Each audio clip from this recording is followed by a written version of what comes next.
Hey guys, welcome back to my channel. And today I'm going to be talking about the many Saints of Newark. It's a prequel movie to The Sopranos. I'm a huge fan of The Sopranos, so I was very looking forward to this. And while not really disappointed, I think it was not as good as it could have been. Like there's so much stuff going on in this movie that I feel like it would have worked better as a miniseries rather than a movie. Because there's a lot of topics, and I feel like enough. None of them get enough attention. Like you have Dicky Moltisanti, you have Tony, you have like Uncle Junior. You have so many different plots. Like you have his Goomba. You have everybody, and none of them get enough. I guess none of the plots get enough focus in the movie, but it's still pretty good, so I'm gonna be talking about it now. So something I like about it is that it's narrated by Christopher Moltisanti. You know, like after he died, and I like how the first shot shows that like every dead person has a story to tell. As it goes to grave, you see like different dead people telling those stories. I think that's really cool, and I like how they brought back Michael Imperioli to be the voice. He's, as far as I know, the only cast member that came back. Um, Though I heard Edie Falco filmed the scene for the movie, but it was cut, and I could definitely see why it was cut because it's like, how would you possibly fit her in the movie? But anyway, it starts off in 1967, which is actually the year my mom was born, which is interesting. So we have like a young Tony Soprano, I'd say is about like 10, and I think the younger actor does a really good job too. I know a lot of attention is given to Michael Gandolfini, but I think the even younger Tony gets deserves some praise as well. Well, anyway, he's traveling with Dicky Moltisanti to welcome home Dicky's dad, Hollywood Dick, played by Ray Liotta. Ray Liotta plays two parts in this movie, by the way, and he has a new Italian wife named Bruno. Michael Di Rossi, she plays her. I wonder if she's related to Portia de Rossi from Arrested Development. I don't think she was Italian, so probably not. But basically, Moltisanti is who we follow for most of the movie. He's a soldier in the crime family, and we see like younger versions of Johnny Boy, who's played by the Punisher, by the way, which is kind of cool. And we see like a younger version of Uncle Junior, who I think kills it, by the way. Silvio is really good. I like the gag where he's like beating somebody up and his toupee falls off. That was kind of funny. Polly, I feel like was underused. Like he didn't really seem like Polly, but Polly is quite a character, so I feel like he'd be hard to do. And we see Pussy, who I don't know, doesn't really look like him to me.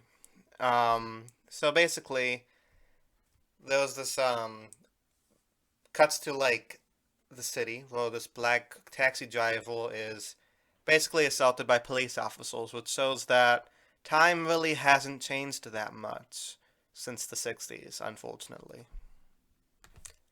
And it kind of shows like riots that break out in Newark. And I think like Sopranos is really good at having politically charged storylines.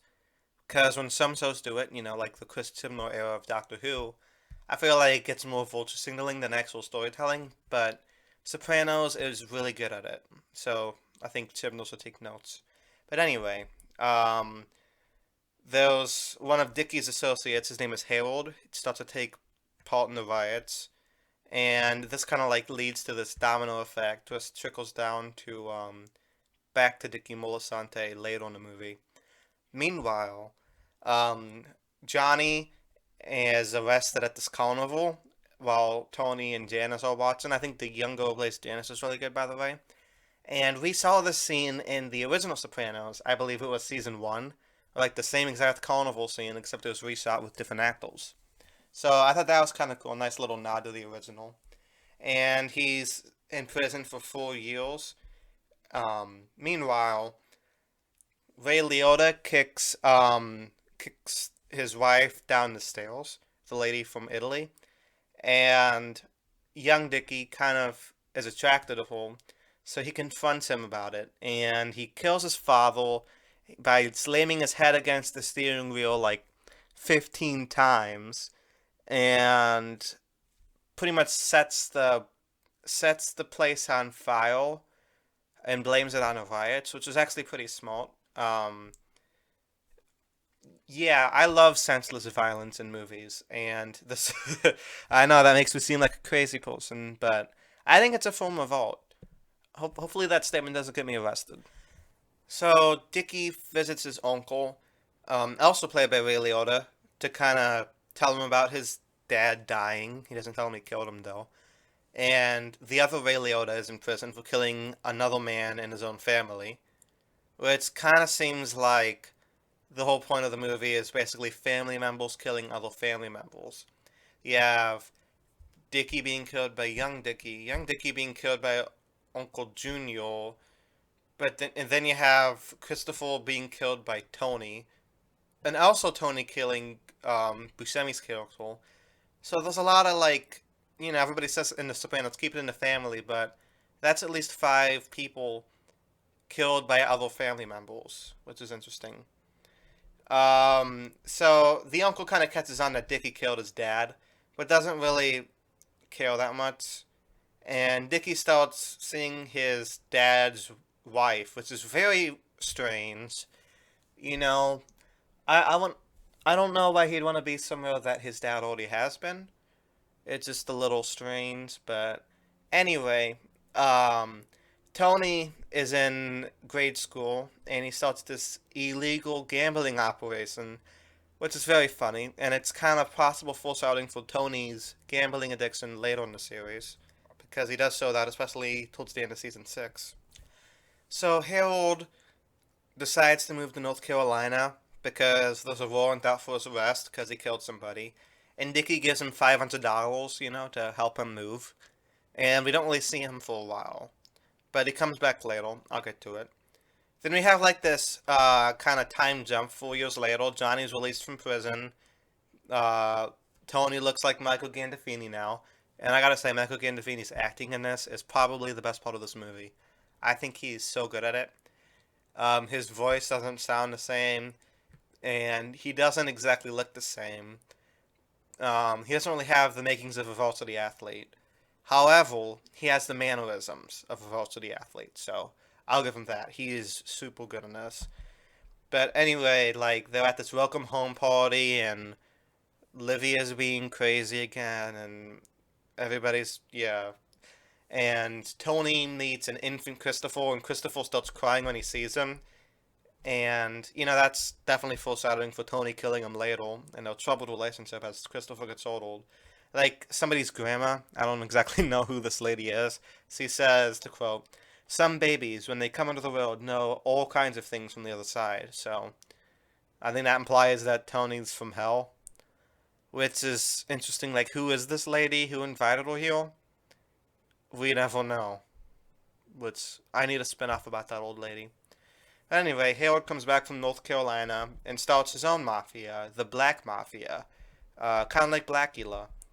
Meanwhile, um, Dickie's girlfriend is having an affair with Harold, which, is granted because Dickie's having an affair on his own wife.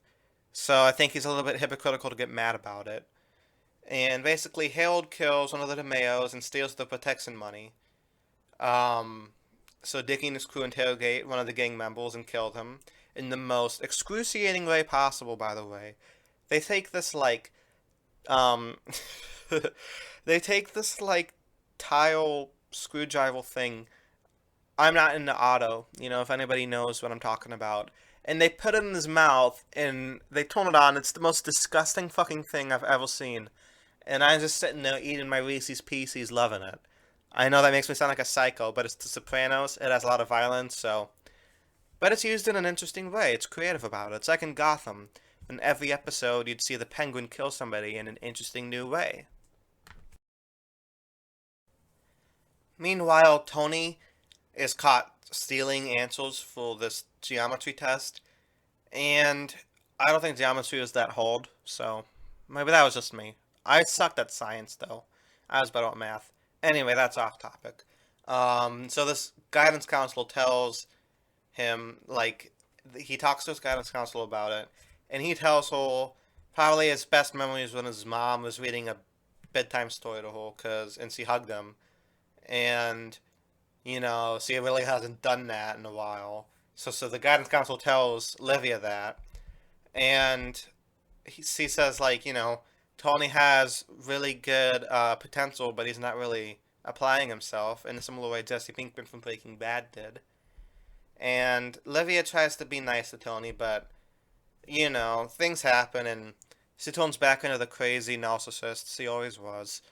Because Tony's like, you should take antidepressants, and she's like, oh, I'm not a mental patient. So Tony asks Dickie if he could get some for his mom, and Dickie's like, uh, I don't. Okay, he does. Um, Meanwhile, walking out of this wake, I forget whose wake it is.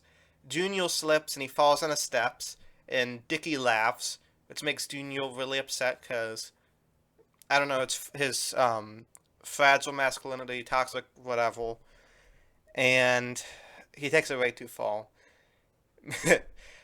Meanwhile, Dickie reconnects with Bruno and tells her he got a beauty parlor for her to run. And she's like, cool, by the way, I cheated on you with your enemy. So he drowns her in the sea. And I think the cinematography for that was really good. It reminds me a lot of the opening to Boardwalk Empire show starring Steve Buscemi. I highly recommend, by the way. But yeah, um, like I said earlier, it's a bit hypocritical for him to do that considering he cheated on his wife with her. So I don't know. A lot of gray area, but what I like about The Sopranos and I guess this movie as well is that there's no one you could root for because everybody in this is a terrible person. Um, Meanwhile, Dickie visits his uncle, and the uncle's like, "Yeah, you probably killed your girlfriend." But he doesn't kill though. But he's like, you kill a lot of people you're close to. Maybe you should stay out of Tony's life before he becomes like you. And Dickie kind of starts doing that. He starts avoiding Tony. Um, but Silvio's like, Dickie, you should reconcile with Tony. You should be friends again. Tony looks up to you. And Dickie's like, okay, yeah, I guess I could be, I guess I could be friends with Tony. But then he gets shot, and he dies. And we find out the person who killed him, well, who set somebody up to kill him, was Uncle Junior, which is a complete plot twist, which changes the entire scope of The Sopranos. I love it. Because Uncle Junior always was a petty son of a bitch. Um, he tried to, he tried to rack Tony for, because he went to therapy. So I could totally see Junior doing something like this, and it just adds more layers to it. So I really enjoyed that plot twist. I thought it was the most interesting part of the movie, though not surprising, like I said. So basically, they're at Dickie's funeral, and he looks up to Dickie, and they do the pinky swear, and the movie ends with the theme song, "Woke up this morning," which I think is a great way to end it, because that song signifies The Sopranos. It's when I think Sopranos at least, I think of that theme song. It's the most iconic theme song of all time. One of them, by the way. I don't know. And we see Christopher narrate, that's the guy, my Uncle Tony. The guy I went to hell for. And then it ends. So, I think the movie's ending was really good. But like I said, it doesn't feel focused. It feels like it should be a miniseries, like episode 1, Tony and his mom. Episode 2, Dickie and his dad. Then Dickie, there's so much stuff going on in this movie. None of it gets enough focus, which is my major flaw with it. But then at the other hand, it has really good acting, especially from Diggy Moltisanti, whoever plays him did a great job. Especially Tony Soprano. I like Livia Soprano. She was really good. It was interesting seeing what she was like when she was a lot younger. I think the Punisher was a bit underused. I would have liked it if he was in it more. Well, Johnny Boy, you know what I mean. So what do you guys think of the Many Saints of Newark? I'm giving it a C. I thought it was good. A lot potential was missed. Maybe if it was a miniseries, I think it would have worked out better. I will see you guys next time. We'll be talking about more Doctor Who, and I'll see you guys next time. Peace.